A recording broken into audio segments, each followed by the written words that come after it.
All right, call the meeting to order, and we'll ask that you please rise for the Pledge of Allegiance. Pledge allegiance to the flag of the United States of America and to the republic for which it stands, one nation, under God, indivisible, with liberty and justice for all.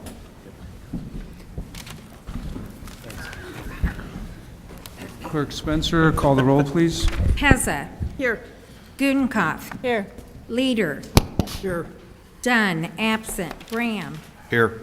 Blumsky. Here. York. Here. Hipskin. Here. Healy, absent. Levin. Here. Kennedy. Here. Morley. Here. Wagner. Here. Mulliner. Here. 12 present, 2 absent. Thank you. We have a quorum. Item 3 on our agenda is a ComEd community update.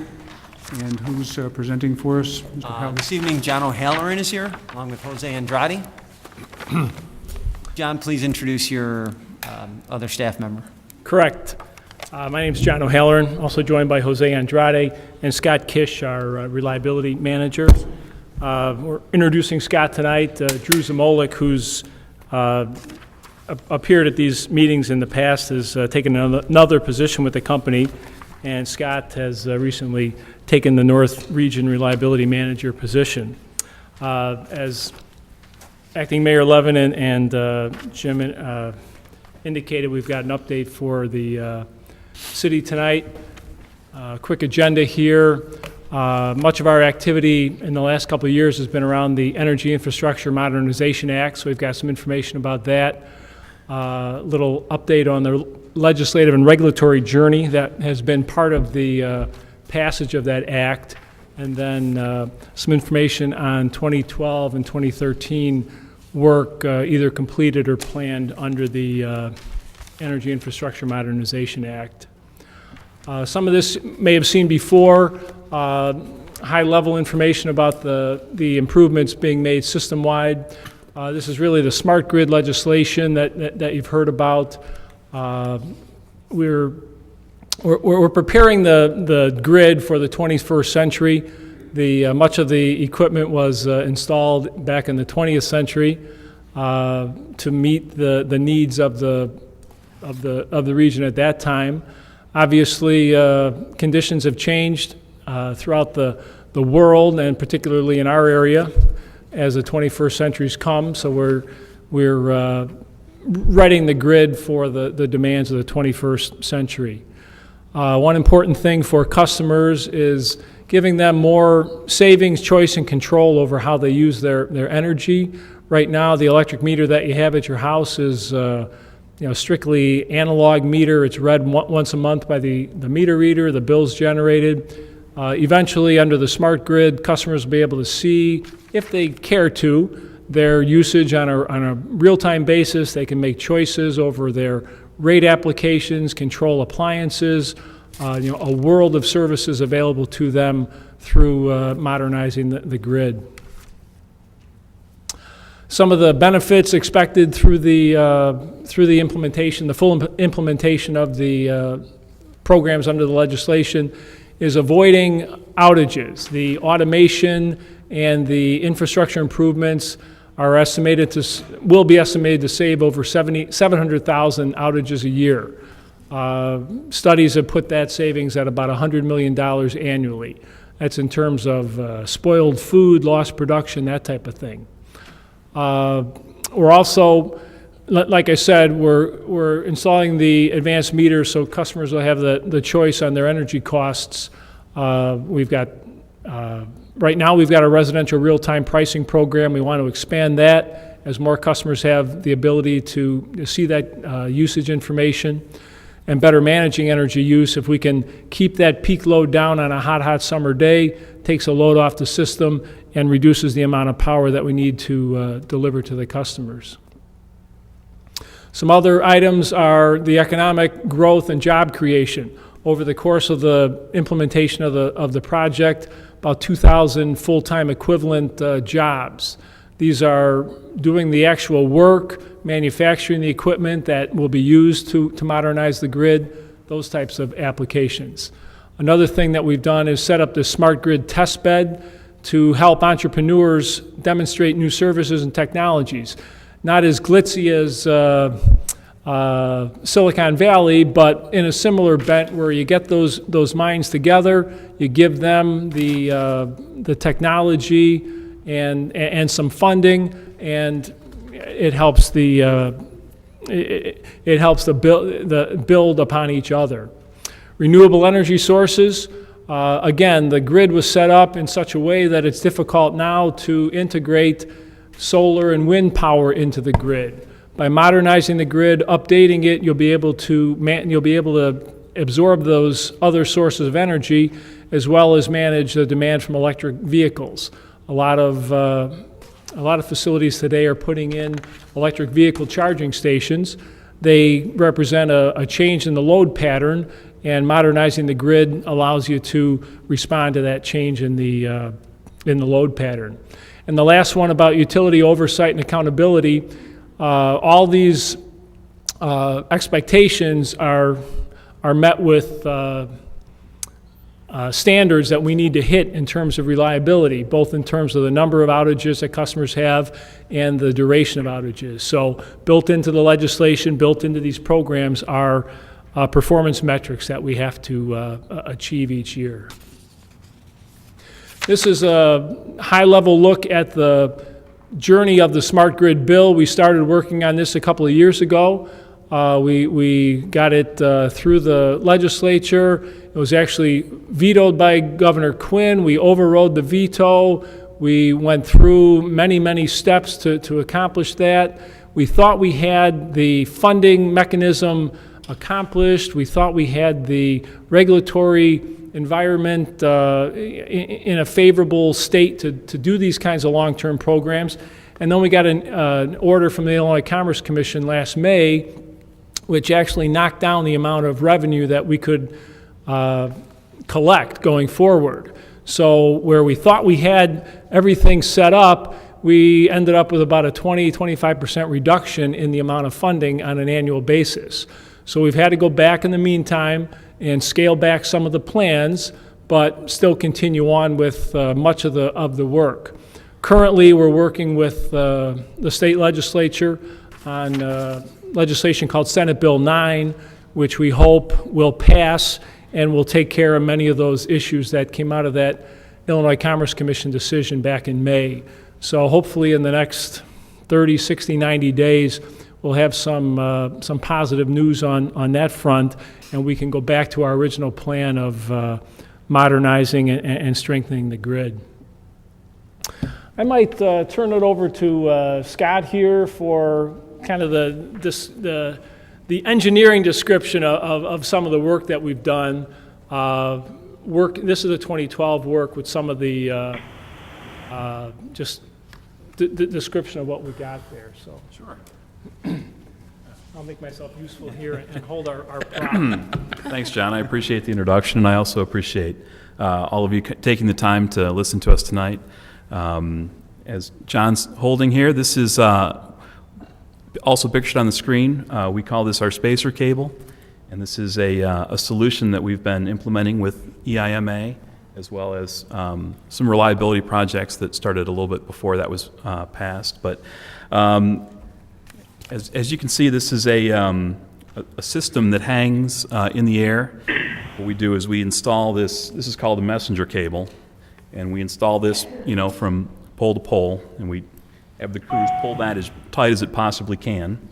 And then we hang these plastic devices. These are, we call spacers. They just hang down from the messenger. And then these three gray wires right here are actually insulated overhead wires. So what this system will do is it is what we call a tree-resistant system. It will withstand some tree contact. A lot of small and medium-sized broken limbs can contact the wire, either the messenger or one of these insulated phase wires, and bounce right off. And our customers will stay energized. And we have found it's a very good solution in certain applications. We are installing some significant amounts of this under the EIMA, and as we have in our presentation, there's a circuit that was recently completed, and plan to do more. So that was our first thing we'd call your attention to. The other picture on your screen is what we call a distribution automation device. And these are commonly called smart switches, part of what we call self-healing DA, or distribution automation. And what these switches will do is they are installed on overhead systems and will communicate with each other. And when there are disturbances or wires come down, say a car hits a pole, certain switches will open and close and will restore as many customers as possible. It's sort of a way of segmenting the overhead system so that when we do have an issue such as, a car takes down a pole or a tree falls over and takes down some wire, we reduce the number of customers impacted from that. So those are a couple of things that are being done right now that have impacts to your city. It's been done last year. We're going to continue that this year.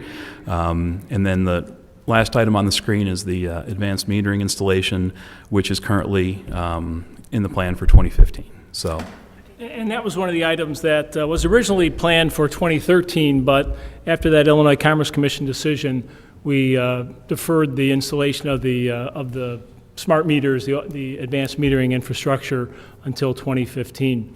The distribution automation, one of the real saviors is right now the switches that exist in the field between circuits, for example, Delta 4901 and Delta 4912, those in the past would have had to have been operated manually by an operator.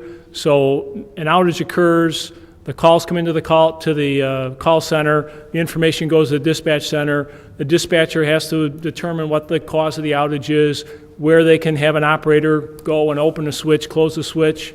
Obviously that takes time, get people positioned.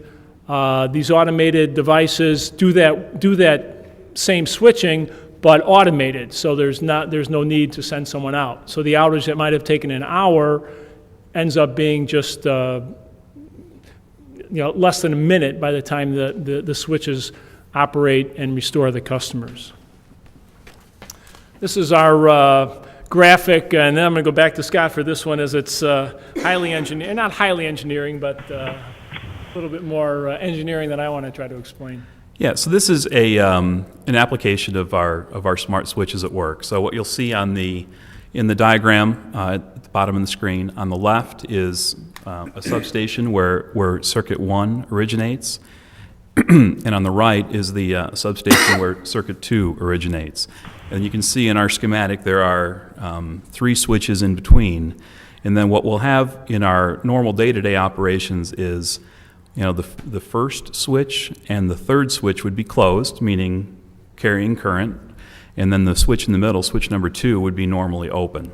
So what would happen is, if there's any type of failure between any of those pieces of wire represented by the straight line horizontally, the switches will open and close automatically and restore as many customers as possible. So in 2012, we saw over 1 million customer interruptions avoided through having these switches in place, and it's something that we're continuing to do through EIMA, and we have some applications that are going to be right here in the city of Elmhurst.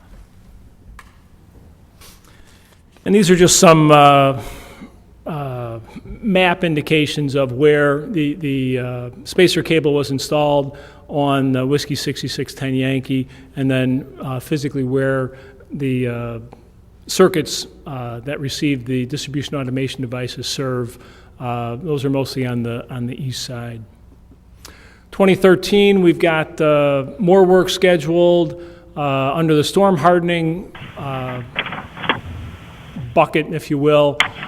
We've got plans to install convert existing overhead wire to underground on Whiskey 668 X-ray. One of the storm hardening tools that Scott and his team have in their toolbox is converting existing overhead to underground in an area where we've got heavy tree contact, hard to get at because of location, where we've got the option to install underground. Usually we'll directional bore in underground cable and just really avoid that problem area. So we've got an area actually south of Roosevelt Road over by Yorkshire Woods where we've identified a section of the circuit to put underground. Another tool that we've got is the graphic in the upper right-hand corner called a trip saver fuse. These are the fuses that go into the neighborhoods. They're on the taps that go into the neighborhoods off the main line. Currently, again, if tree branch hits the line or a squirrel causes an interruption on the line, the existing fuse would open up and stay open until the line is patrolled and then closed in by an operator. Again, that takes time. The calls have to come in, they have to be analyzed, plan has to be sent out to the field, someone checks the tap, tries to find a broken branch, tries to find a broken insulator, whatever the cause is. Sometimes there's no cause, they just go and they close the fuse. The trip saver fuse acts kind of like a circuit breaker in a substation or in your home. It'll sense an issue, it'll open up for a brief amount of time, try to clear that fault. If it does clear, it'll close back in and stay closed. Customers will have a brief outage, they won't have the longer outage. If there is still an issue on that line after it closes back in, it opens up again, and then it stays off until someone comes out there. But it saves in many cases, that prolonged outage. Sometimes, like we saw last night with those winds, sometimes all it is a branch or a limb hitting the line, tripping it for a moment, enough to open the fuse. The trip saver fuse would sense that, close back in, and then stay in service. So we identified taps that we've had multiple fuse operations on, and then we install the trip saver fuse. Another big, and we've talked about this before, is the cycle tree trimming. Another big tool that we have. We trim on a 4-year cycle where we do the trimming for safety and reliability. And actually, we've got over 20 circuits scheduled for trimming in 2013. So that work takes place either in the spring or the fall and winter, depending on the circuit. Another set of distribution automation devices between 2 feeders that serve the town, and then again the AMI postponed again until 2015. This is a location of where Whiskey 6610 again. Some of those taps would be getting the trip savers, and then again on Whiskey 3516, certain taps getting the trip savers as well. And then that overhead to underground on Whiskey 668 X-ray, like I said, it's actually south of Roosevelt, west of York, kind of by the interchange in that lower right-hand corner, that left-hand graphic. And then Whiskey 341 is over on the west side of town. It's going to be in the distribution automation scheme with a feeder that right now doesn't serve any customers in Elmhurst, but if necessary in the future would by virtue of the switching. One thing that we did realize looking forward, we're going to have a lot of work. There's going to have to be people trained to do all this work over the next 5 to 10 years. So one of the commitments that we made actually in the legislation were 2 training centers. The Rockford one was started and completed in December. It's state of the art. It's got a manhole rescue station, indoor and outdoor substation training area. One of the problems that we have in the facilities, the training facilities we have now, is a lot of them are outdoors, and it's hard to learn and work in cold weather conditions. So this has the ability to have those classes inside, so the linemen, the underground splicers, etc., they can concentrate on what they're doing while they're learning. It's also got 2 electric vehicle charging stations as well. Each year we prepare an annual report. Last year was kind of delayed because of some activities coming out of 2011, but the 2012 annual report should be delivered in the second quarter, sometime before May, June time period. That'll have the 2012 reliability metrics and then any other additional 2013 reliability work. In addition to all this EIMA work, we also have our regularly scheduled work, feeder review work, customer target work, where we look at customers that have had multiple interruptions. That work is planned and designed and engineered for completion before the summer. And then that information will be in that annual report as well. And then, as we have in the past, we'll work with Jim and Mike Kopp on emergent issues that come up, and just trying to get our arms around a long-term infrastructure plan in addition to the EIMA work. So that's it for the presentation. If anybody has any questions. Any questions?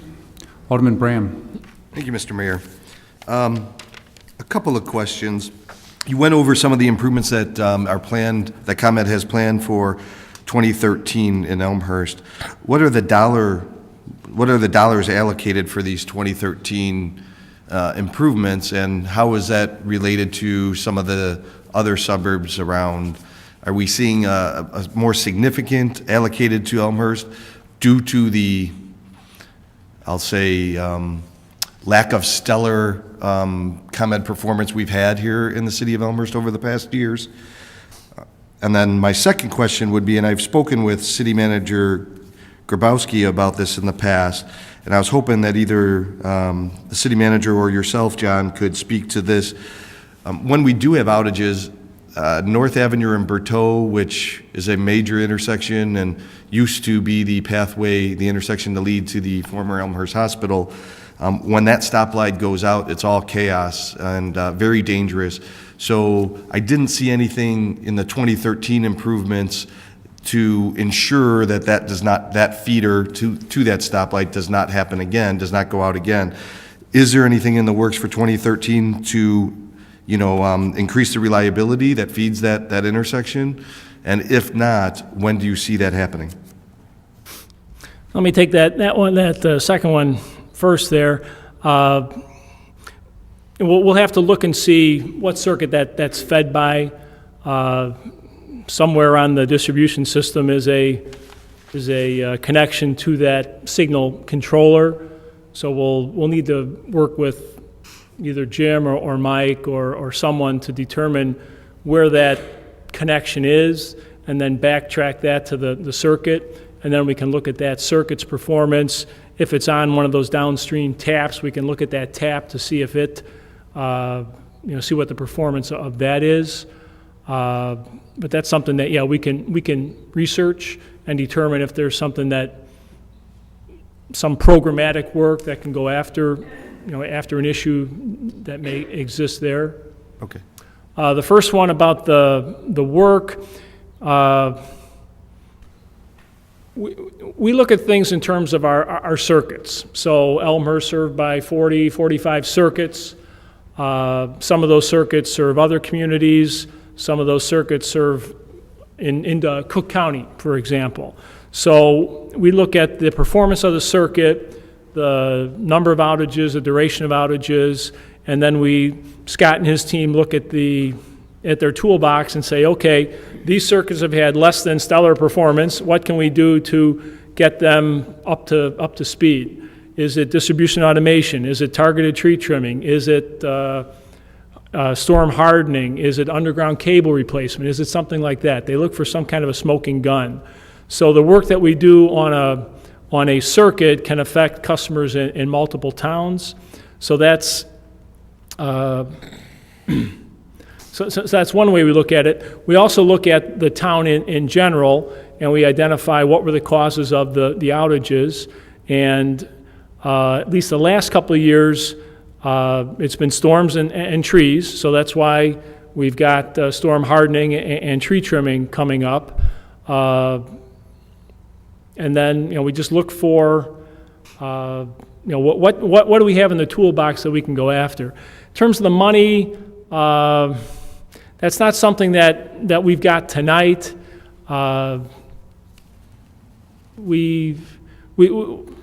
I believe we can run that down. It's not as easy as it sounds because, like I said, the work that we do in Oak Brook on Whiskey 668 X-ray is going to affect you guys.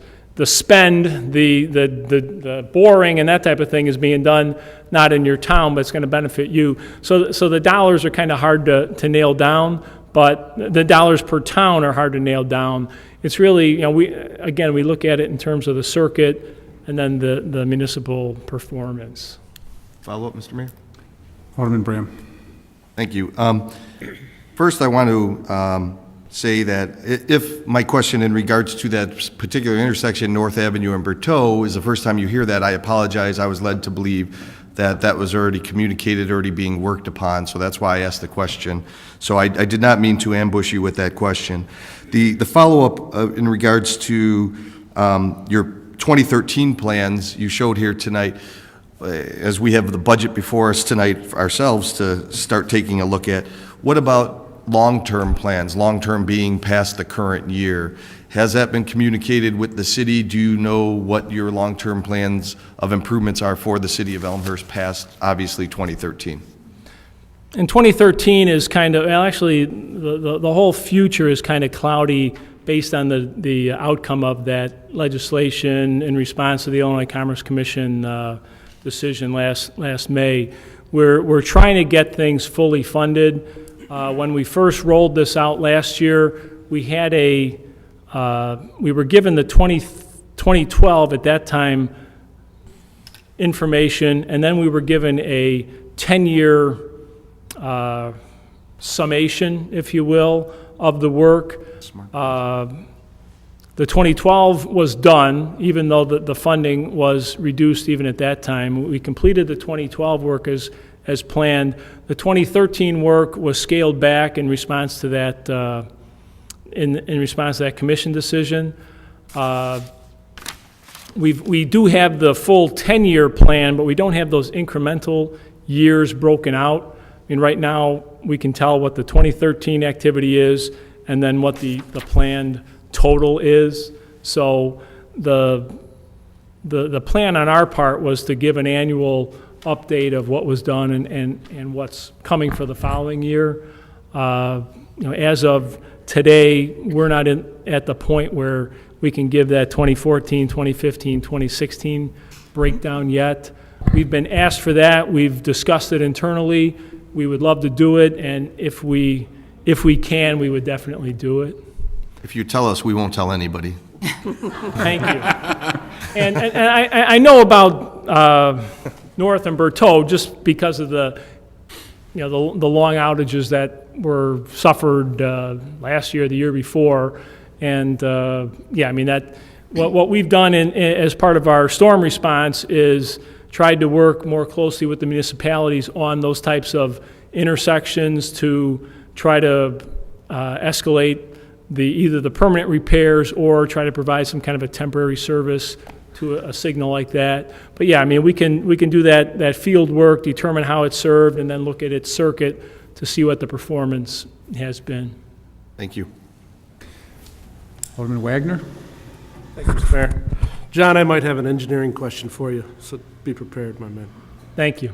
The spacer cable, if God forbid, a tree does fall on, let's say, a section that has the spacer cable, and still stays energized, and everybody has power, do you need to take that line down to take that tree off, or can you work with that line while it's energized to remove the tree? My point is, if you have to take the lane down, it kind of negates the actual benefit of the spacer line. That would be a call that the tree trimming foreman or the ComEd foreman would probably make. Like Scott said, I mean, it can take a certain amount of tree contact without being interrupted. Mm-hmm. But I'm sure if that jacket on the cable was broken or something along those lines, there would probably be a call made to have that line de-energized so it could safely be worked. In a storm situation, though we would try to get word to people affected, it's sometimes hard.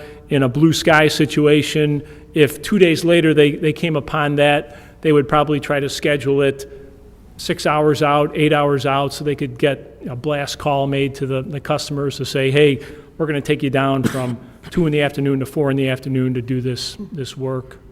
Scott had mentioned, excuse me, Mr. Municipal. Scott had mentioned there was I think 1 million customers or 1 million saved outages, or I may have misunderstood you, Scott, I apologize. I think that was through the distribution But automation. I'm just curious, sorry, John. I'm just curious whether or not there's any examples of that, or any examples of a tree on a spacer cable and how, locally that's been corrected. I've seen it on I see it as well. It's in Whiskey 668 X-ray. I've seen branches on it. I mean, I've been in backyards down at Oak Brook where, there has been large branches leaning on it, resting on it, whatever, that, didn't take it down, which in the old configuration where you got the cross arm and the 3 wires spread out, I mean, that would have been just bang, down you go. The distribution automation, every day there's reports run that say, okay, this feeder locked out, the distribution automation worked, and for example, 600 customers didn't have the outage, 400 customers did. A year ago, without the distribution automation, all 1,000 would have had it, for example. So the outage information that we get on a regular basis will say that the system operated and 500 people were affected, so. Thanks, John. Alderman Muller, did you bring your branch tonight? No, I left it at home tonight. Very good. Other questions or comments? Alderman Palomsky. Thank you, Mr. Mayor. I understand a lot of people have had outages as a result of trees falling, and I know that long-term infrastructure upgrades will help prevent that, but until then, it's my impression that tree trimming is beneficial, and I was wondering if the scope and the frequency of that is increasing. I know it's cyclical, but based on what we've experienced here in town, will the 2013 schedule be any different than what it has been before? It'll be the same. We're on a 4-year, 48-month cycle with the commission. We're required to trim on that cycle. That's baked into the rates, if you will. So any change in that would require reviewing the rates, et cetera. What we've done in Elmhurst and in other communities is worked more closely with the municipalities to identify trees outside the normal trim zone that we normally wouldn't address, but they're dead, they're dying, they've got dead wood in them, that we're going sometimes arm in arm with the municipality to the homeowner and saying, hey, we'd like to come on your property and remove that tree or trim that tree. Stuff that we didn't really do that aggressively a few years ago. The tree would be 20 feet away, we would see it, we would write it down, we wouldn't do anything about it. Now we see that tree and we see that it's 40 feet tall, it's 20 feet away. When it falls, it's going to fall on the lines. Why don't we try to work proactively and get that out of there? So we're doing a little bit more aggressive work beyond the trim zone. Again, we get permission from the customers to do those removals. We're not just going out and doing work outside of our normal trim area. Alderman Gutenkopf. Thank you, Mr. Mayor. Thank you for being here tonight. You showed a couple of maps. I wondered if we could back up and take a quick look at some of those map slides. There's one of them. And I'm sorry, but the translating between the list of projects and the maps, I'm not sure I caught everything. Could you just really quickly go back over this one and then the map before it? Okay. On the left, on Whiskey 668 X-ray, that's where we've identified a section of existing overhead wire that we're going to convert to underground to avoid the tree contact, basically. Alderman Muldner knows this all too well. Pat Wagner knows it. Comes up from the substation in Elmhurst, comes overhead, underground, and then scoots along Yorkshire Woods, south of Brush Hill, south of 38, and then comes up and over 38 and feeds into Elmhurst. So there's a section that has Hendrix cable, and then the next section of that is where we're going to put the existing facilities underground. On the right-hand side is just kind of the general area served by Whiskey 341, and that circuit is going to have be connected with Whiskey 458 Yankee with the automation device. Presently, there's probably a manual switch between those two, but again, a manual switch has to be operated manually, resulting in a longer outage. The other two are the location of the trip savers, and those were the device in the upper right-hand side on an overhead tap that goes into a neighborhood, may serve 20 customers, 40 customers, 5 or 6 transformers. That's the one that opens up today. The trip saver opens, closes, tries to stay in service. If it's a fatal condition, then it'll stay open and has to be reset manually. So that's one of the tools in the toolbox that we've got to address some of those pocket area issues. Thank you. All right, any other questions or comments? Alderman Morley? Thank you, Mr. Mayor. John, thanks for coming tonight. I'm going to ask City Manager Grabowski to help me on this, but John, you'll recall a couple years ago before the smart grid legislation got passed that the City of Elmhurst expressed some concerns about the service we were getting, and ultimately at the time, I believe we asked you for a schedule of improvements that would happen, and I think we did get that. Originally, it was just a whole list of stuff that we could get. And then I believe we asked for a little more detail, and it was put into a 10-year plan, 5-year plan and a 10-year plan. Is that correct? Was that the schedule that was provided to us next? It might have been the first pass of the EIMA work. About a year ago was when we first were given the information, and at that time it had the 2012 work, and then it had the 10-year total. So it said, for example, 3 distribution automation devices in 2012 and a 10-year total of 12, let's say. It was something like that. Yeah. My concern is, this is the 3rd or 4th time you've come before us with Hendrix cable, smart switches, and trip savers. And I think we're all pretty comfortable about what they do. When it's broken down into 1 year's worth of work, it does not look like very much. And you've expressed, you made mention once or twice that your funding is limited or something in Springfield is limited. And since I don't have the entire list in front of me, my question is this less? Are we getting less? It would appear that there are less improvements that were originally committed to. Again, last year we gave the 2012 work and a 10-year total. We'll have to look and see what that was and where we are now in 2013 with that 10-year total as well. It was reduced. We had the wholesale postponement of the smart meters until 2015, and then we did have an approximate 20% reduction in all the program funding as a result of that Illinois Commerce Commission decision. So is it under, Mr. Mayor? Please. Is it under your control if that funding gets limited of where you pick and choose and which projects you choose to remove or postpone? The reason why I say that is specifically, you and I sat down, I think, with a whole bunch of other people a couple years ago, and I want to say we identified at least 3 sets of circuits that could have smart switches with them. And I see maybe 1.5 right now. And in fact, at the time, at that meeting, I said, well, I get what smart switches are. You're splitting the half and splitting the half. I'd like more of that, and it appears we're getting less. So I guess my specific question is, you say your funding's been restricted. Whose call is it then to remove or delay projects here in Elmhurst? Who makes that call? it's made on the senior levels of the engineering team based on the performance of the circuits.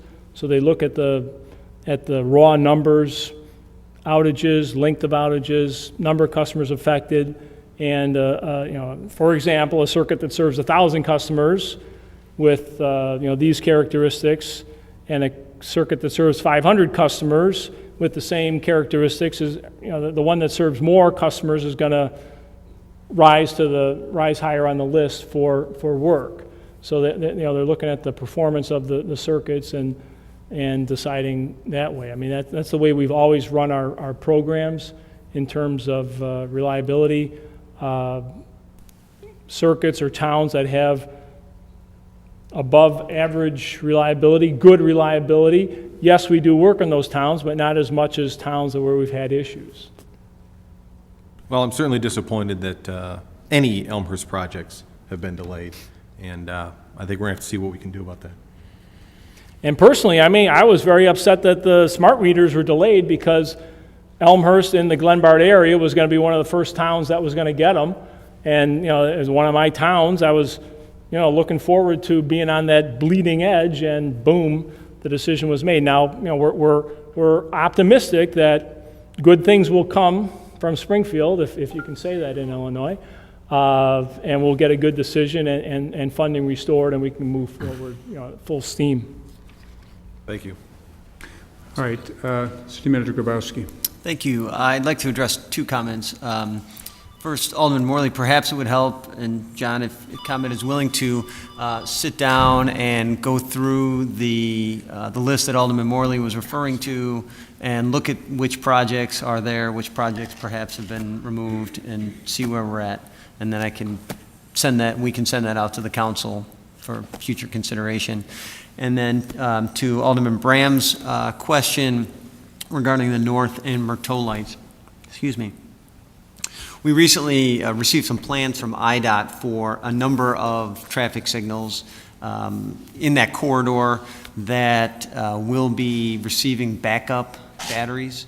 And we haven't checked that over yet, but we will do that and get a report out to the council to let everyone know.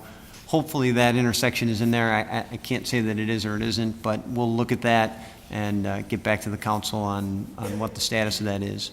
Thank you. I appreciate it. I know that Jim, yourself and myself have talked about that as an alternative, but this is a ComEd discussion, so I wanted to make sure that we don't have to even reach to that level, and that ComEd makes sure that that critical intersection is lit up at all times, 24/7, 365, no breaks for holidays. So, thank you. All right, any other comments, questions? All right, Mr. O'Halloran, thank you and your staff for coming out. As you know, Elmhurst is always looking for the attention on our electrical issues, and I'm sure we will be in continued contact with you, but thank you for coming out. Thank you.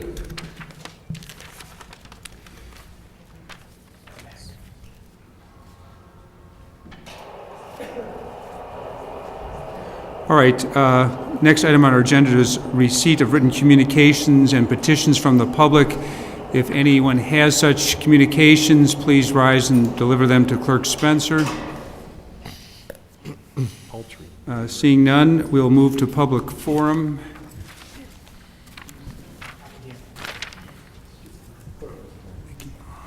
Clerk Spencer, do we have any persons signed up to speak before the council tonight? Yes, we do, Mr. Mayor. I'll start with Gilbert R. Fisher, 586 North Van Auken. All right, and again, would you please state your name and address when you approach the microphone, and everyone will be allowed 3 minutes to speak. Mr. Gilbert Fisher, 586 North Van Auken in Elmhurst. I want to know where my money is going. In the last 4 years, the city of Elmhurst has raised the taxes on my house over 300%. I live in a ghetto area. A lot of empty houses. Houses with boards up over the windows. My streets are so bad you can't drive down them safely. When it rains, the streets flood, the sewers don't work, and the water coming into my house is yuckish. It's ridiculous what the city of Elmhurst is doing. The only reason I have gas going into my house to heat my house is because you tax it. The only reason I have electricity going into my house is because you tax it. Otherwise, my house would best be sitting out there with no water, no electricity, no heat, streets no good, But as long as you put a tax on it, you're going to get it there. When I take my wife to Burger King, McDonald's, or Wendy's for lunch, I pay a tax to you. Where is my money going? Oh, let me think. Your sheet I picked up tonight. The purchase or acquisition of real property. Real property. Real estate property. You're buying buildings. You're buying lots. You're doing everything you can with my money except my quality of life. This is ridiculous. You people are so far off the bubble, you don't even know what this government is supposed to be for. It's supposed to be for us, the people that you are stealing the money from. Yes, you steal my money so you can buy buildings, so you can build things. It's ridiculous. I've written letters to the state's attorney to look into how you spend the money. Nobody cares in this country except me, the little guy, my wife and I, who have to pay the taxes that you put on it. It's going to come to an end someday. You look around the world, it's going on. You can stop it. Stop your buying your buildings and all this other crap and return to the people the money, the investment we have in our community. Go around my neighborhood. You'll see what crappy area it is. Elmhurst used to be a nice area 25 years ago, but in 25 years, the government of Elmhurst, and you're not the only one, other towns too, you changed. You changed so you can steal the people's money and buy stuff and do things that the government is not supposed to do. Mr. Fisher? Please, fix my neighborhood. Thank you. Thank you, sir. Claude Pagash, 566 West Gladys.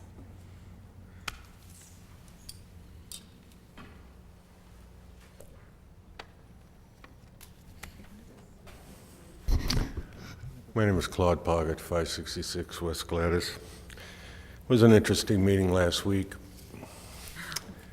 $10,000 to the chamber. Not a lot of money. Unfortunately, they already got 50,000. That's 60 grand. Number of aldermen backed it up. Terrific. They're doing an outstanding job. But when one of the aldermen called them up, they ain't worried about if it does any good. But on the agenda last week, there was a program. You can get money back on your taxes if you at the poverty level. But to get it, you got to bring in your taxes, tax forms. You got to prove you live there. And you know what? Last year, 8 people got on an average of $18. A whole $146 was spent by this town.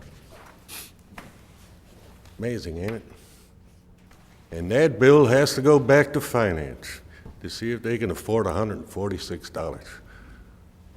But 10,000 don't have to prove a thing. And then that little thing about that kindergarten and daycare center. Alderman brings up the fact it doesn't even indicate it's a kindergarten. It went through committee, went by the city manager, the assistant city manager, went through somebody that prepared the paperwork, and what do I hear from the mayor? Ah, well, it isn't correct. Next time they'll do it right. Let's vote on it. You know, Mayor, that same statement was made when all of a sudden we had a pawn shop in this town. The paperwork will be corrected. That was how long ago? It's endless. What paperwork in this town is right? It's always looked over. And I got a legal department too that I'm paying a top dollar for. But it's accepted. But people that are going to get $18 got to come here and bare their soul Well, this council can give away thousands and have no idea how 60,000 was spent. But as for $18, it's one of you people don't throw them in jail. Next, we have John R. Quigley, 242 North York Street, Suite 102. Good evening, John Quigley, President and CEO of the Elmhurst Chamber of Commerce and Industry. On behalf of the Board of Directors, Executive Committee, and Marketing Committee of the Elmhurst Chamber of Commerce, some of you are in our audience tonight, I want to publicly thank the Elmhurst City Council for its most recent vote of support for the Got It in Elmhurst campaign. Funded by the city and managed by the Chamber, Got It in Elmhurst is an informational marketing campaign to better promote the economic benefits of residents shopping local through image branding and education that complement and enhance the city's Explore Elmhurst and Think Local strategies. The campaign seeks to position Elmhurst businesses first and foremost in the spending habits of residential consumers, as well as drive traffic to the new ExploreElmhurst.com website. As Got It in Elmhurst is informational in scope, rather than a call to action featuring coupon promotions, contest entries, and other such measurables, statistical data is at a minimum. However, tracking reports submitted to the city show that the click-through rates to ExploreElmhurst.com from our online advertising were 3 to 5 times higher than the national average. The city also can access reports for web page traffic to ExploreElmhurst.com. That URL, the Chamber secured from a third party at our own expense and donated to the city. We have championed the importance of shopping Elmhurst first, using a variety of print and web advertising, direct mail publications, door hangers, event sponsorships and marketing, promotional signage, and product giveaways.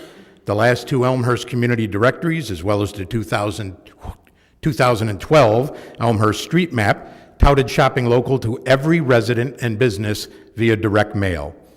Print ads encourage residents to shop and dine in Elmhurst for Mother's Day, Easter, St. Patrick's Day, and other holidays. Thousands of eco-friendly tote bags, flying discs, static cling window decals, and lapel pins emblazoned with the Got It in Elmhurst logo have been distributed to residents of all ages. Since the Got It in Elmhurst campaign kicked off in 2011, tax revenues from both retail sales and food and beverage sales have exceeded the city's projections by more than $1.5 million, allowing the city to rebuild its cash reserves without the need to increase property taxes. One of our Got It in Elmhurst adopting businesses, all by itself, generated $60,000 in new sales, both in 2011 and 2012. Over those 2 fiscal years, the city has invested only $54,000 of the campaign's $75,000 budget. Our chamber is the largest organization in Elmhurst, representing the interests of the city's business community in general and our 600 members in particular. We have strived to work in partnership with the city, and the city has done the same with us. Our partnerships range from major economic development initiatives to important legislative issues to essential business education programs to the new resident greeter box. The Chamber also organizes the Memorial Day Parade on behalf of the city. And did I mention the city happens to be our landlord as well? Our Chamber, in partnership with Elmhurst City Center, will actually be hosting a mayoral forum for businesses at Angelo's Restaurant in downtown Elmhurst on March 20th. Once again, I'd like to thank the Elmhurst City Council for its support, and more importantly, I'd like to thank all those Elmhurst residents who truly got it. Thank you. Thank you, Mr. Quigley. Todd Benson, 391 River Glen.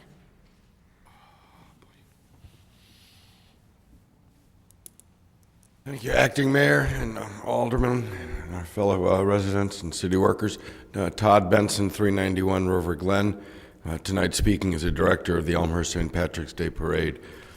Oh, wouldn't it be nice? Springtime in Elmhurst, March 9th this year. It's going to be a lovely day. I hear it'll be 50 degrees and maybe cloudy. I hope you'll all come out.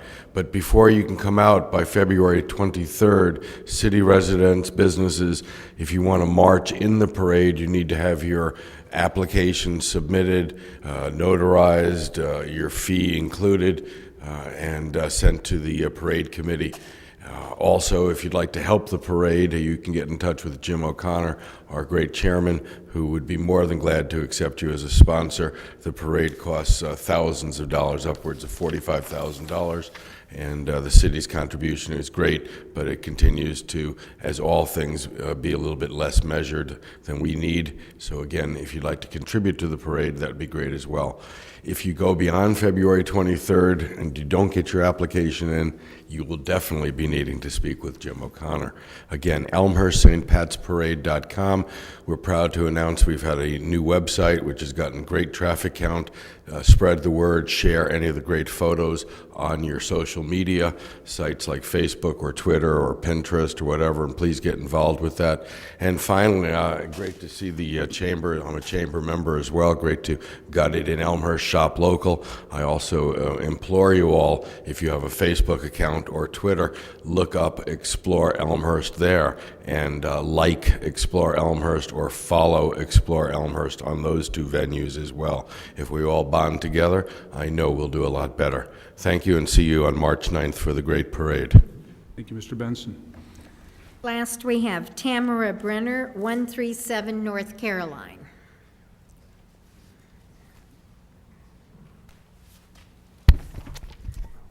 Tamara Brenner, 137 North Caroline. I wasn't sure if I heard correctly at the last council meeting that there was going to be an overview presented at tonight's council meeting about the Addison Street project. So I went and reviewed the videotape to hear exactly what was said. And what it said was that we were going to have an overview about things that were outside of what is being segregated off in the executive committee discussion to let the council members and the public know where the project stood.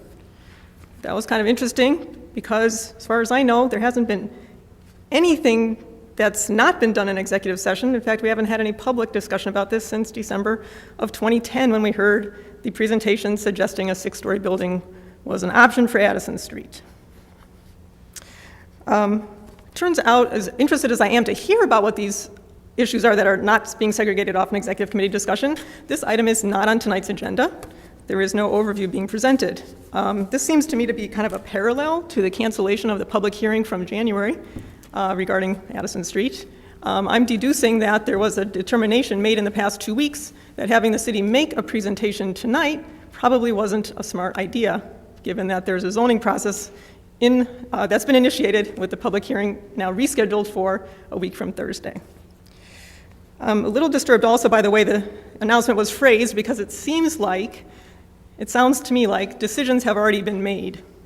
And it makes me wonder if the zoning process that's about to occur, which isn't a quick process, there's several levels to it, whether that's a legitimate process, whether me taking the time to formulate comments for the public hearing is going to make any difference. Are those going to be heard, or has the decisions already been made by the council? In fact, I think the council has the authority to override decisions that are made by both the zoning commission and the DPZ committee. That would be really disappointing. But even if it's an exercise in futility, I will be preparing some comments to make at the public hearing, which will be occurring, as I understand it, February 28th, the week from Thursday. And I hope other people from the public that are interested in what's going on with this project also attend that hearing. Thank you very much. Thank you, Ms. Brenner. Okay, Mr. Mayor, that concludes those that signed in for public forum. All right.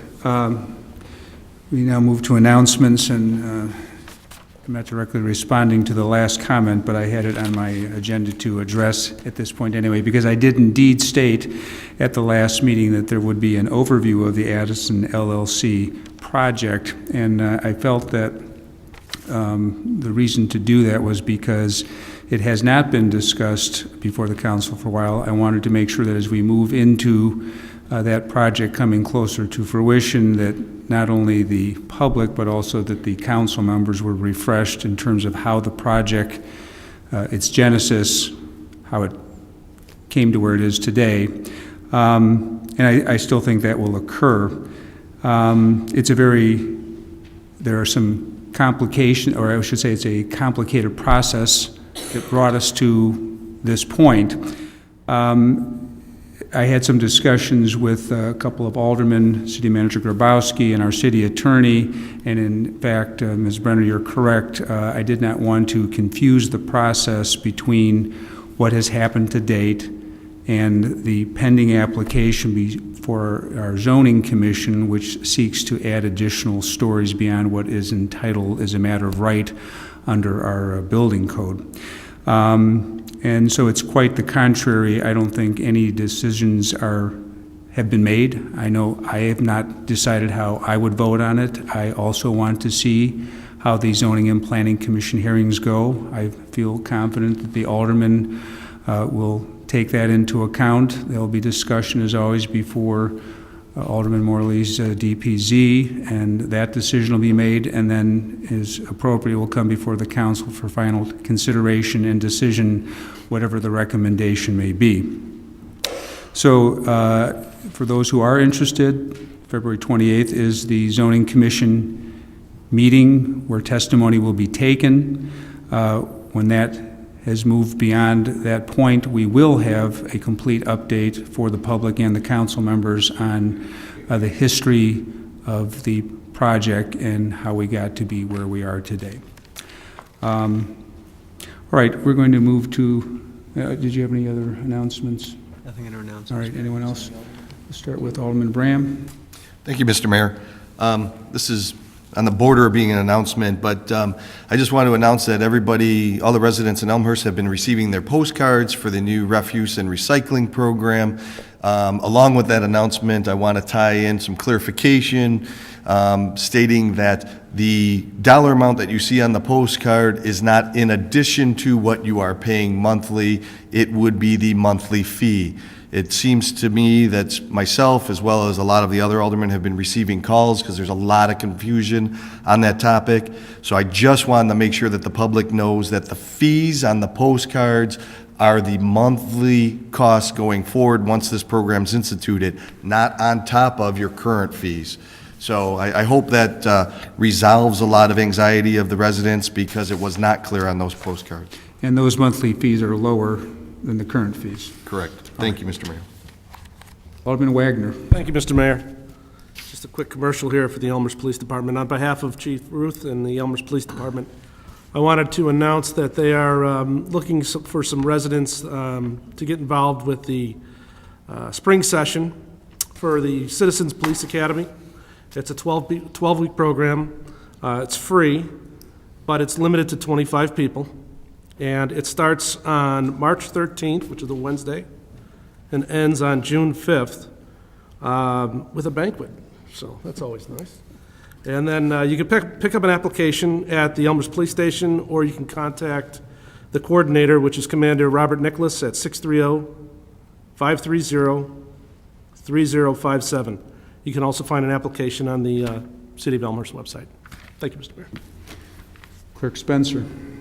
I have, I guess you'd call it a public service announcement regarding early voting.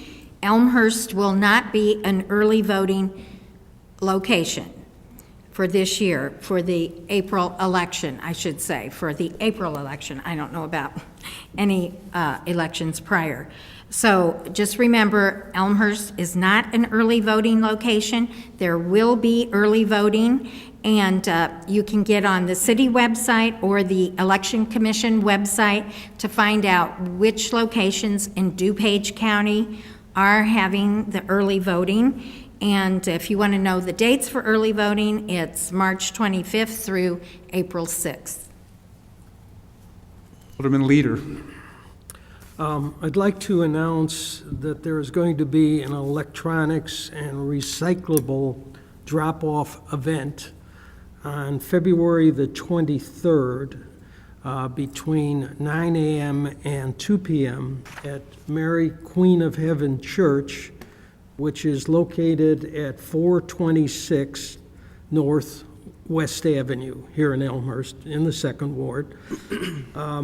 They have a list here of 60 or 70 items, and it covers just about everything you would think of in terms of electronics and recyclables, CPUs, copiers, printers, DVD players, VCRs, it just goes on.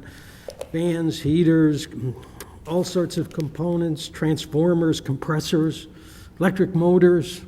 I'm just mentioning a few. Vehicles for scrap, circuit boards, X-ray films, catalytic converters, vehicles for scrap, which I assume is an automobile, also motorcycles, if you want to get rid of it, and all forms of ferrous and non-ferrous metals as well. There will be a free local pickup and removal on appliances, and a certificate of destruction available for CPUs, boards, and hard drives. There will be a disposal fee on TVs under 32 inches, that's $15, and a disposal fee on TVs 32 inches and over, that's $25. But the rest of it, they just happy to get. If you have any questions, call Matthew Williamson. His phone number is 630-215-8611. 630-215-8611. And he has an email address, NGV Designs. So that would be Norman Jack Victor Designs at yahoo.com. Thank you. Thank you for listening to the contents of my basement, Alderman. City Manager? Thank you. Along the lines of the new refuse contract, last meeting we announced that we were going to have a drop-off site for the old containers. We've now been able to work out a partnership with the Park District to expand that to have a site at Barron's Park and also at York Commons. So we're trying to get 3 sites spread out throughout the city. And there's more information if you go to Elmhurst, either the city website or elmhurstcarts.com. There's an FAQ section, which I think has a lot of good information. That's the old recycling bins, correct? Sorry. Alderman York? Thank you, Your Honor. Don't forget Ward 4 Town Hall meeting tomorrow night, the Elmhurst Police Station in the training room, 7 p.m. Special guests, Chief Bassador and Chief Ruth. Alderman Hipskin and I hope we see all the 4th Ward residents out there. Thank you. Any other announcements? All right, thank you. We're going to move on to the consent agenda. And I'm going to pull on behalf of Alderman Kennedy, item J. Anyone else who wants to remove an item? He looks frozen, but he's back. All right. Any other items? He's pulling item J? Yes. Off the consent agenda. Any other items to be pulled? All right, item J is off, and I would like ask for a motion to approve the consent agenda, less item J. Alderman Morley, second by Alderman York. Roll call, please. Morley. Aye. York. Aye. Hipskin. Aye. Healy, absent. Levin. Aye. Kennedy. Aye. Wagner. Aye. Mulliner. Aye. Pezza. Aye. Gutenkopf. Aye. Leader. Aye. Dunn, absent. Graham. Aye. Polumsky. Aye. 12 ayes, 0 nays, 2 absent. Very good. The consent agenda, less item J, passes. And Alderman Kennedy, do you want to, we can have a motion to put item J on the floor? Yes, please. All right, motion, Alderman Gutenkopf seconds. Alderman Kennedy, would you like to introduce this? Read. The clerk has to read the recommendation. I'm sorry. Alderman Kennedy, stand by. Thank you, sir.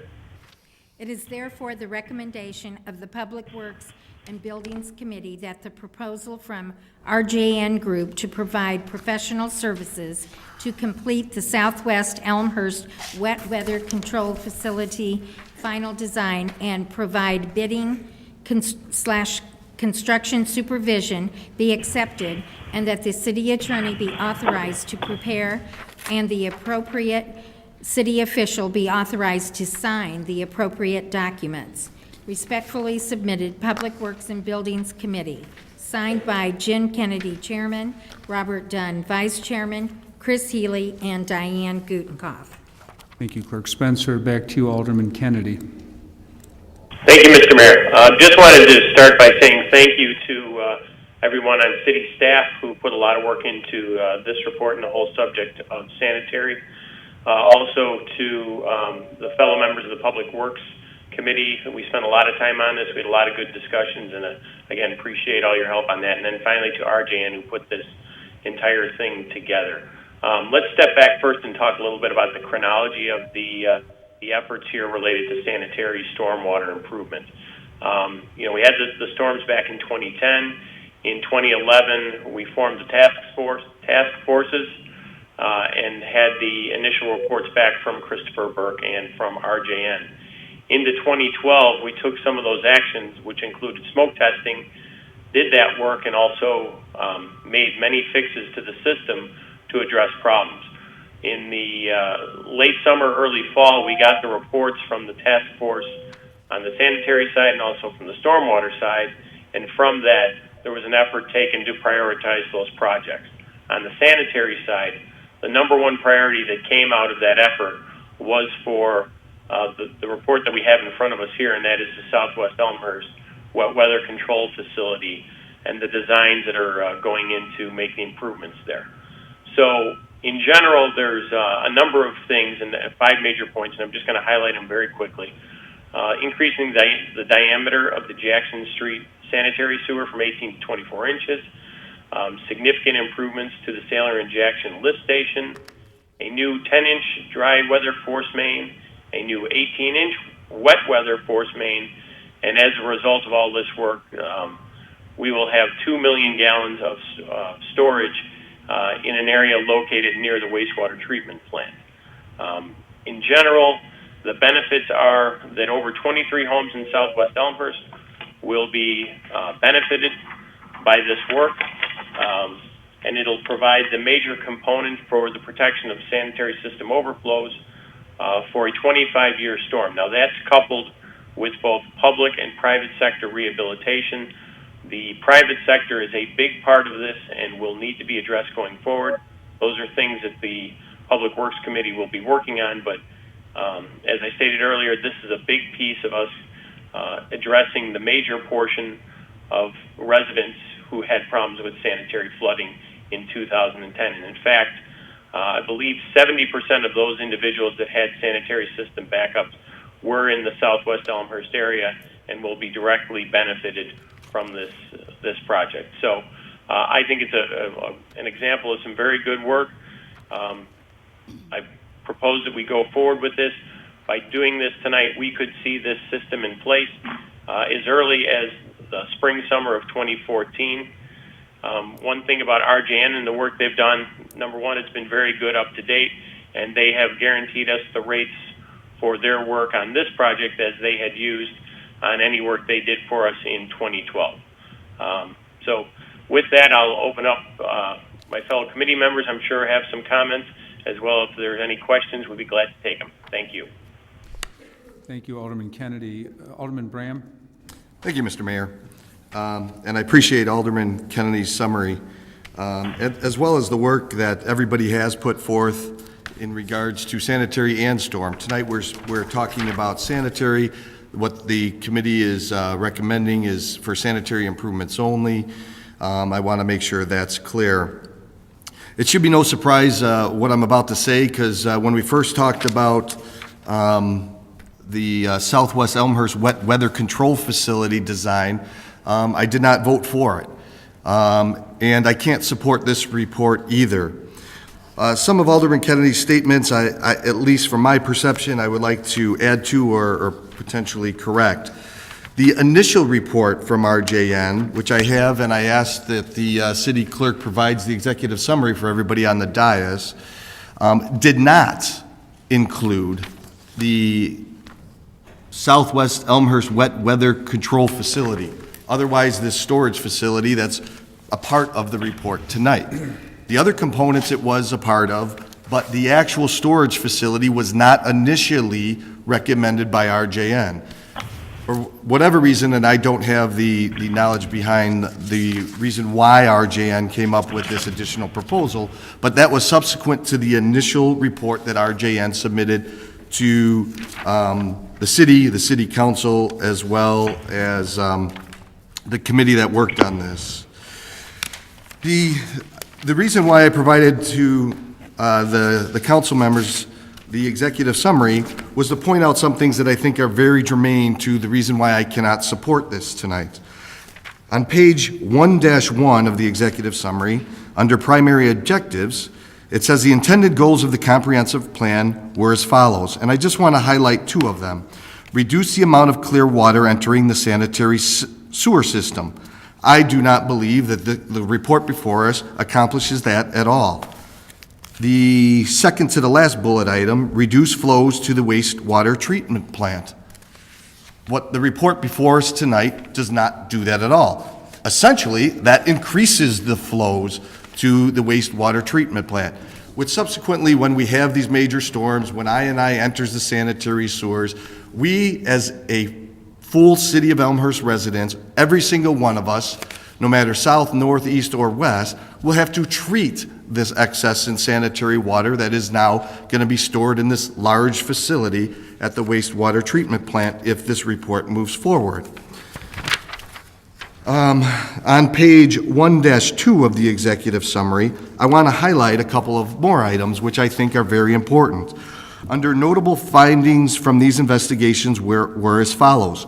The third bullet item, a total of 660 public sector I&I sources and 1,190 private sector I&I sources were identified during smoke testing. So my point being on this item is that close to double were from the private side, from the smoke testing. But here, we are proposing, from a design perspective only, spending almost $500,000 from a public side and not moving forward with private side, otherwise policy that would impact the private side of this issue. The bullet right underneath that, and this is very important, an estimated 94% of peak inflow resulting from private sector I&I sources and only 6% resulting from public sector sources citywide. 94%. But this report is recommending that we do public improvements when 94% of the issue, according to RJN's report, is saying that it's a private side issue. And this is only the design piece of almost $500,000. And the last point I want to make is actually in the report itself, and Alderman Kenny's statements actually touched on some of this, but I want to read it verbatim because it's important.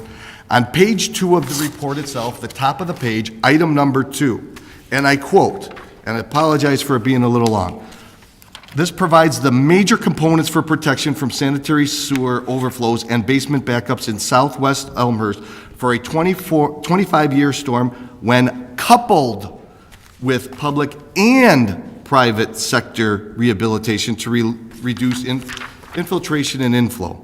It should be noted that without the private sector improvements outlined in RJN's summary of findings, the level of protection obtained through the project that we have proposed before us tonight, that's my ad lib, is approximately the 2 to 5 year level. So we're doing close to $500,000 worth of design work for a public side that will get us to a 2 to 5 year storm level. It makes no sense to me. Why would we do these improvements first?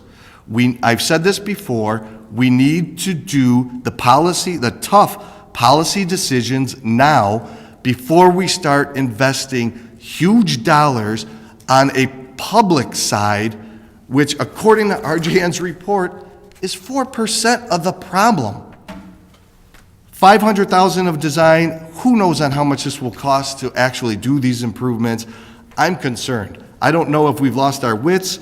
I cannot support this when all the facts before us are saying it's a private sector issue, but the first improvements we're doing is on the public side.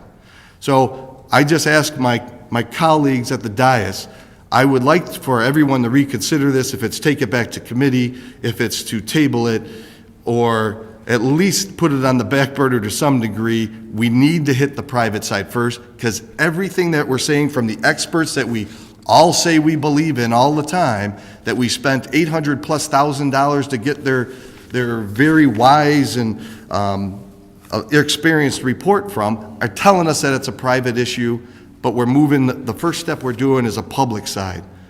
So Thank you very much, and I hope that all my colleagues understand the facts that I presented in regards to the executive summary and the report from the committee itself states it clearly. Sorry, text message, gotta go.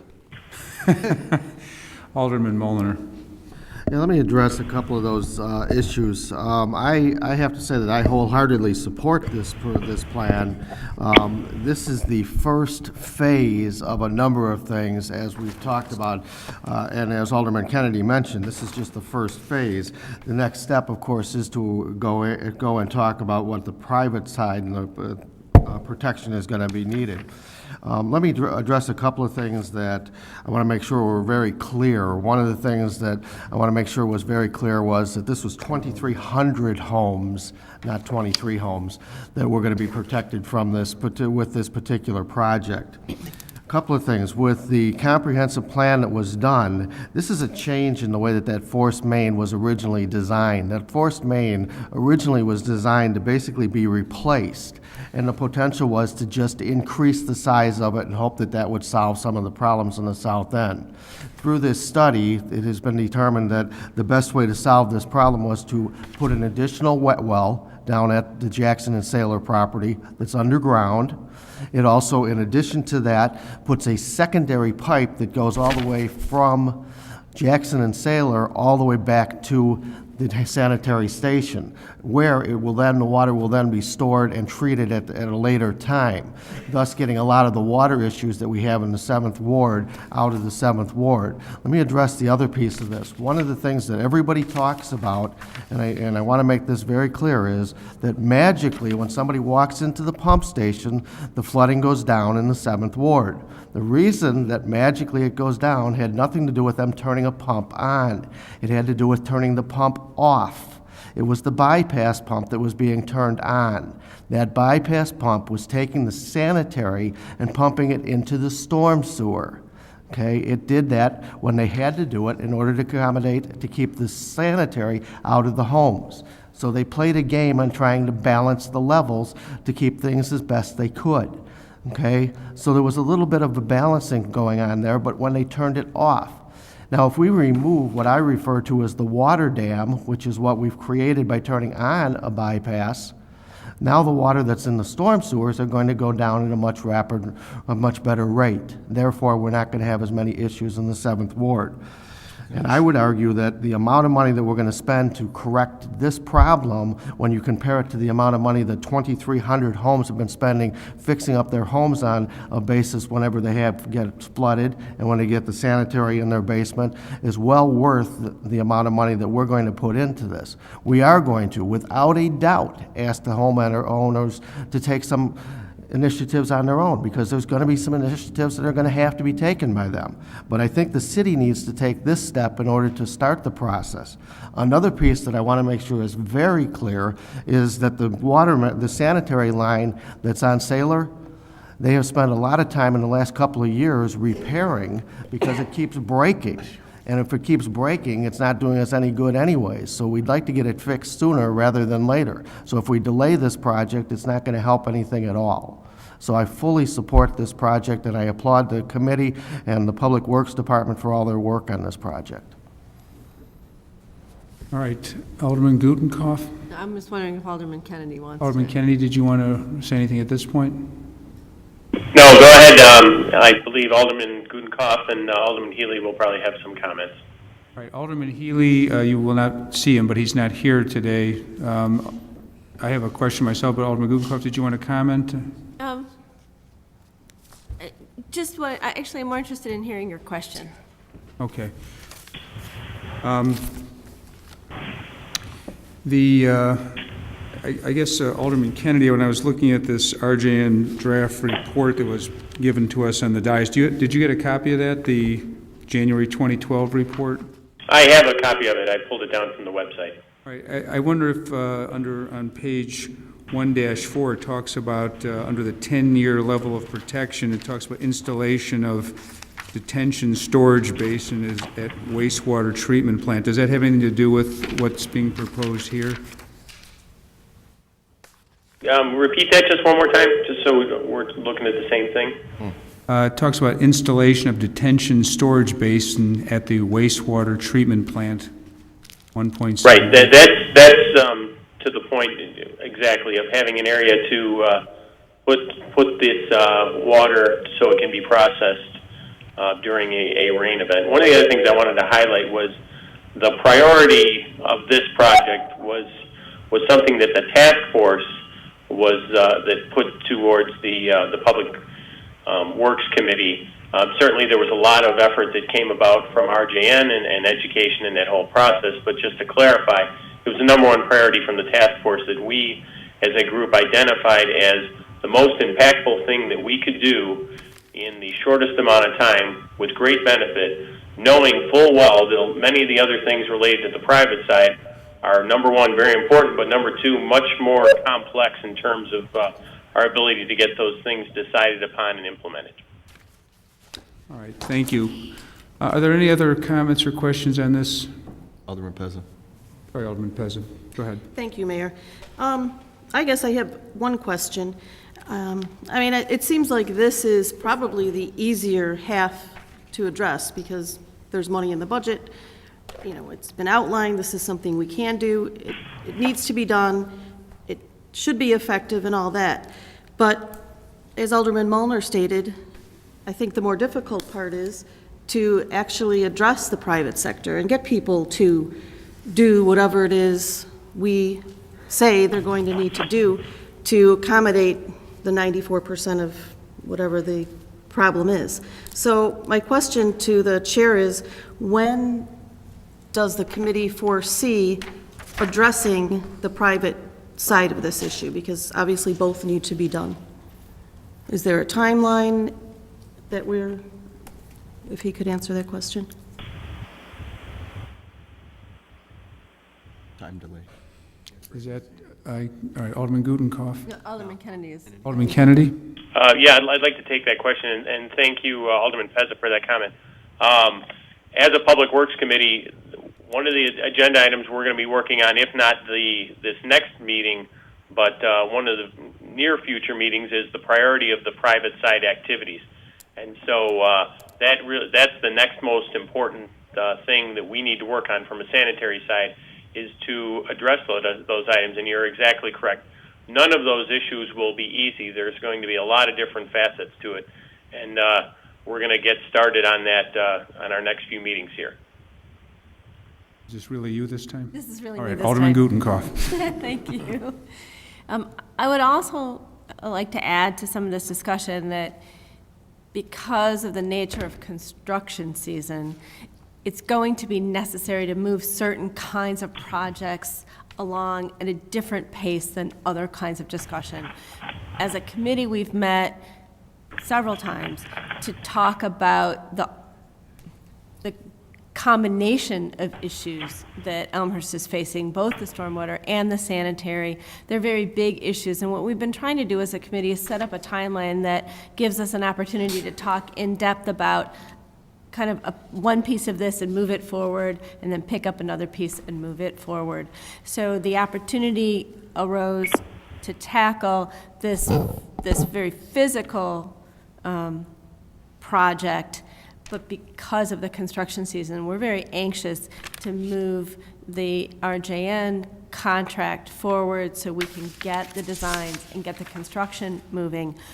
Once today's report is signed, we can set that aside and start working on the policy issues, which, as Alderman Pezza pointed out, are going to be, well, if not more complicated, certainly more involved because of how they're going to affect individual residents and how our decision-making is going to affect people. And I think that it's really important to remember that we have not forgotten about keeping Clearwater out of the system, but it's really important to recognize that if we just do this project, we will get lots of sanitary relief, especially in a 2 to 5 year rain event, as we move forward and start to add in the separation of Clearwater from the system through policies that this entire council is going to have to pass. It will increase that level of protection over time to the goal of getting sanitary protection in a 25-year storm event. It's not going to happen overnight, but this construction project can be finished by 2014. It increases the Jackson Street sewer. It lowers the pit, if you will, at the lift station below people's basements. It increases our capacity to store sanitary in a big event so that effluent can be treated at the wastewater treatment plant instead of discharged directly into Salt Creek. All of these things help us keep that pollution out of the creek, and as we move forward with keeping clear water from rain events out of the system, it'll just keep getting better. All right. Alderman Wagner, then Alderman Bram. Thank you, Mr. Mayor. I just want to offer up, Alderman Molnar and I have had some preliminary discussions with Alderman Healy and regarding having a town hall. It seems like our areas will be affected the most with whatever is decided upon after this design work. So details to follow, but I think a town hall and communication on this will start at our level as well, not only just from a city level. So I just want to make that mention. Thank you. All right, Alderman Bram. Thank you, Mr. Mayor. I just want to wrap up my comments with saying that, it was my recommendation to do a comprehensive plan for this, for the overall area that was impacted by these storms a couple of years ago, or however many years ago it's been now. So I'm not against moving forward with some improvements. My passionate statements were coming from a place of we're spending a great deal of money when our own reports, our own information is saying the problem is on the private side, but we're spending a large sum of money up front, first and foremost, on the public side, when that's only a 4% of the overall problem, according to our own reports. So that is the concern. That is why I have made the statement of putting this on the back burner. I do understand there's a large amount of lead time for a project this size, but I am convinced by the reports that I have read, by our expert consultants that we have hired, that it would be beneficial to resolve the private side first and then see to what degree we need to spend all the Elmhurst residents' monies on to do these additional improvements. Just a couple of things in regards to storing sanitary. Alderman Gutenkopf made the statement of that being a benefit, if you would, paraphrasing here. I don't think we should ever find a need to store sanitary and then treat this excess, what I would call excess at least. The reason why I call it excess is because there's more diluted sanitary because of the inflow and infiltration. And then the large improvements that were spoke of as well. I don't think a 2 to 5 year storm improvement is large. The report itself says we need the private side to get it to a 25-year storm. So again, I go to the fact of why do the public before the private? So to me, it does not make sense. But I appreciate the committee's work. I just think that this should be considered down the road when we've actually made those policy decisions and enforced improvements on the private side, which is whatever, 94, 96% of the problem. Thank you. Alderman Gutenkopf, then Alderman Molnar. Just one final point, and I think because projects like this take a long time, we tend to forget all of the steps that were involved to get us here.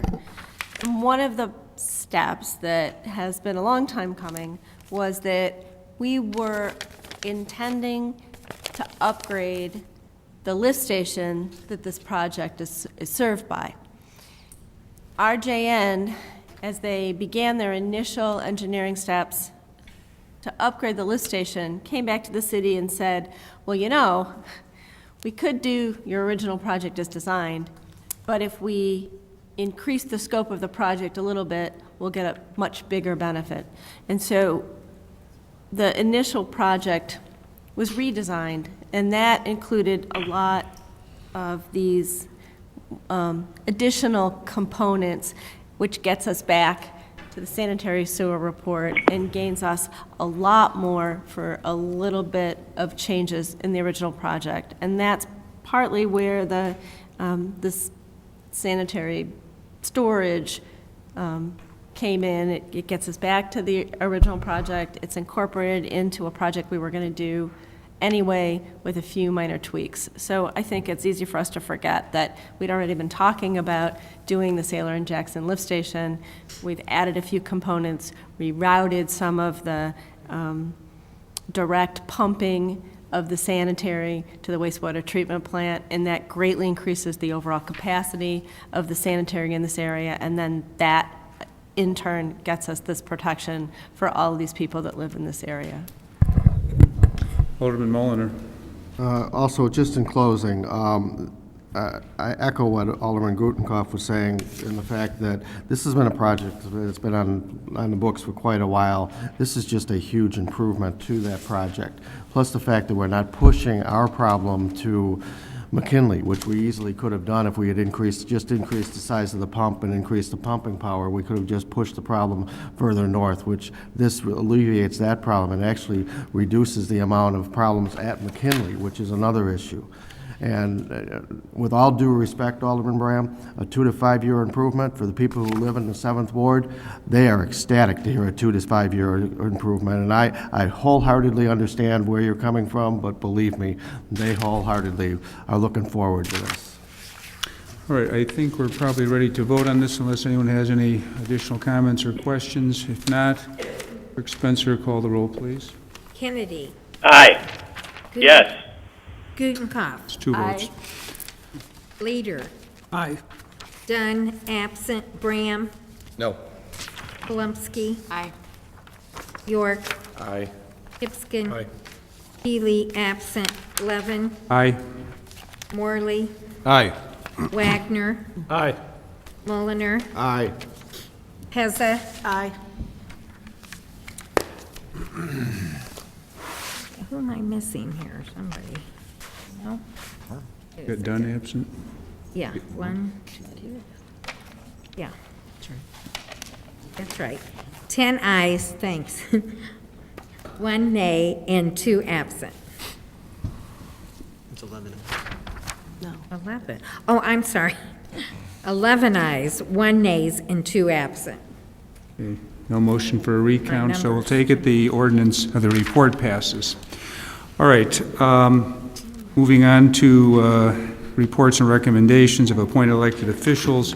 The only report I want to make is just because we've talked about it before, is that the intergovernmental agreement between the city and District 205 has continued. We've had some, City Manager Grabowski and Assistant City Manager Kopp and I have had additional discussions with District 205 representatives, and I feel we've taken a quantum step forward, and I hope that we have something definitive and positive to report by the next council meeting. City Manager Grabowski. Thank you. Before you tonight, we distributed the budget. I just have some brief comments, and then we'll pick up next Monday with more of a general overview on the budget and start in with some of the departments. Budget, typically our operation plan for the year, and for Elmhurst, it's an outlook for 2 years. The 2013 fiscal year is an 8-month year, May 1st, 2013 through December 31st, 2013, which is going to allow us to transition to a calendar fiscal year, beginning January 1, 2014. Now, this may prove difficult when comparing year-to-year expenditures and revenues in the current budget before you. And the budget is once again organized in the traditional manner that we've sent it out in the past.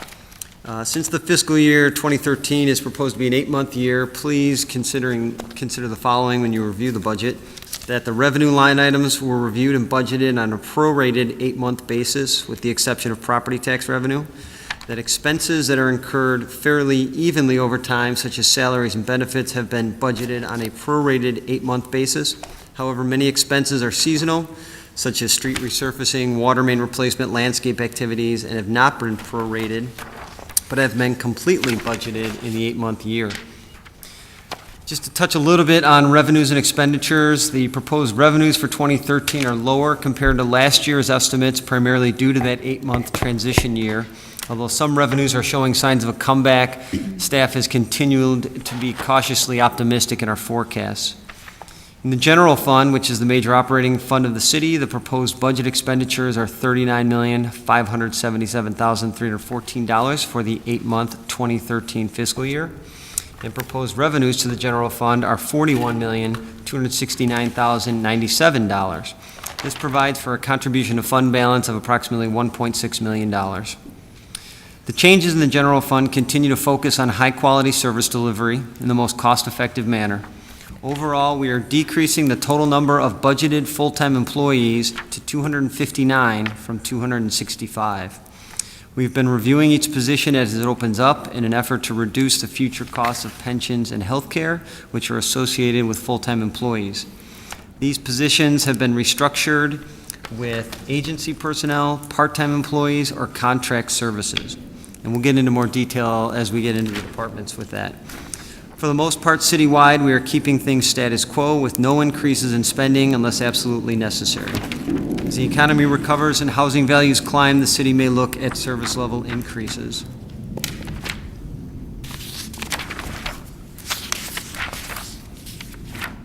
Collectively, as a staff, we feel this is a sound fiscal plan for the city and for the next fiscal year, and request the council's positive consideration throughout the budget process. The future of the city certainly is bright, and this represents, we think, the direction of the mayor and the city council. Last, I'd like to thank Marilyn Gaston and Tom Trezine, along with all the department directors, for their input and cooperation during the budget process. And we look forward to continuing this discussion next Monday following committee meetings. Right, thank you, City Manager. I don't think we're going to go into detail, but if there are any questions on the overview, okay. Thank you for the report, and it'll be on our agenda for which departments we're going to be approaching in our next meeting. Right, any other business to come before the City Council this evening? There being none, I would entertain a motion to adjourn. Alderman Brand with a motion, Alderman Wagner with a second. All in favor? Aye. Thank you, and good night. Thank you.